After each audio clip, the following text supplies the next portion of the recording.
నమస్కారం అండి అందరికీ. నా పేరు రాయుడు సతీష్ కుమార్. నరసింహపురం పిఠాపురం మండలం నరసింహపురం గ్రామం. అక్కడి నుంచి డైలీ కాకినాడ ప్యారిస్ షుగర్ కంపెనీకి డ్యూటీకి వచ్చేటోనండి. డైలీ అప్ అండ్ డౌన్ చేసుకునేటోని. ఒక 3 సంవత్సరాల క్రితం కంపెనీకి వచ్చిన తర్వాత కంపెనీలో ఒక ఇన్సిడెంట్ అయ్యడం వల్ల ఒక 2 వ్యక్తులు చనిపోయారు. ఒక 7 మంది వరకు గాయపడ్డారండి. అందులో 7 మందిలో నేను ఒకడినండి. ఆ 7 మందిలో తర్వాత అప్పుడు ఇన్సిడెంట్ అయిన తర్వాత దగ్గరలో ఉన్న వినోదయ హాస్పిటల్కి తీసుకెళ్లి చికిత్స అందించారండి. చికిత్స అందించి హాస్పిటల్కి వచ్చి వాళ్ళు పెట్టుకున్నారు.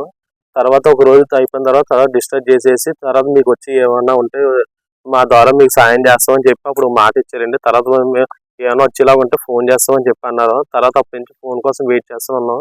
అప్పటి నుంచి ఇప్పటి వరకు కూడా ఏం ఫోన్ రాలేదు.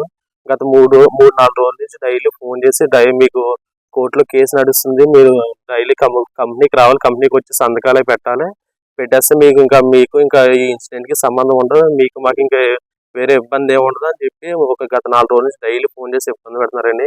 ఒకవేళ మీరు ఎక్కడన్నా ఉంటారో చెప్పండి, అక్కడ మేము కారు పంపించి మీకు ఎలాగా ఎక్కడ ఉన్నా సరే మేము ఏదో ఒకలా తీసుకొచ్చి మిమ్మల్ని కోర్టులో హాజరుపరిచి సంతకం పెట్టిస్తామని చెప్తున్నారండి. ఎంత పెట్టిస్తామని కూడా అర్థం కాదు.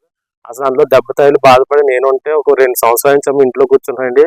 డబ్బు తిన్నాక కూడా ఏం గతి లేకుండా వాళ్ళు ఇంట్లో వాళ్ళు సాయం చేయడంతో నేను ఇంట్లో వాళ్ళు సాయపడకుండా ఇంట్లో వాళ్ళు నాకు సాయం చేసి నాకేమో ఏం లేకుండా గడుస్తుందండి. వాళ్ళు కూలి పనికి వెళ్ళి నేనేదో ఇంటికాడ కూర్చుంటే నేను సంపాదించి మా తల్లిదండ్రులు పెట్టబోయి వాళ్ళే వచ్చి వాళ్ళే నాకు పెడతారండి. గత 2-3 సంవత్సరాల నుంచి ఇదే కంటిన్యూ అవుతుందండి. ఎన్నాళ్ళ నుంచి వర్క్ చేస్తున్నాం ఇందులో? ఎన్నాళ్ళు పని చేస్తాం? మేము సరైన ఎలక్ట్రికల్స్ దాన్ని చిల్లోకి వచ్చండి. గత 2 సంవత్సరాల నుంచి అందులోనే వర్క్ చేస్తానండి. అప్పటి నుంచి కూడా ఫోన్ చేస్తాను. సరే ఫోన్ చేస్తారు, మన గవర్నమెంట్ వచ్చే సాయం మనకన్నా ఇప్పటికన్నా అందుతుంది కదా, ఇప్పటికన్నా వచ్చేది కదా అని చెప్పి ఆశించమండి. వాళ్ళు ఇప్పుడు 4 రోజుల నుంచి ఫోన్ చేసి మీకు సాయం ఏం అందుతుంది అలాంటివి ఏం ఉండదు, సంతకాలు పెట్టేసి వెళ్ళిపోతే మీకు మాకు సంబంధం ఉందని మాట్లాడుతున్నారండి వాళ్ళు. ఇప్పుడు మీరు ఏమడుగుతున్నారు? మాకు వచ్చే వాళ్ళు సొంతంగా ఏమంటారు, గవర్నమెంట్ నుంచి మాకు వచ్చే నిధులు ఏమి వస్తాయి అన్నారు కానీ అవే ఏమంటారంటే మేము వాళ్ళు ఏం డిమాండ్ చేస్తలేదు. వాళ్ళని అడుగుతుంటే మాకు సంబంధం లేదు, అప్పుడు అయిపోయి 3 సంవత్సరాలు అవుతుంది, అప్పుడే అడుగుతారు ఏం అడిగినా సరే. అప్పటి నుంచి ఇప్పుడు వరకు ఎందుకు అడగలేదు, అప్పటి నుంచి ఇప్పుడు దాకా ఎందుకు అడగలేదు, మీరు అదే చూసి మాట్లాడుకోండి అని చెప్పి అన్నారు సార్.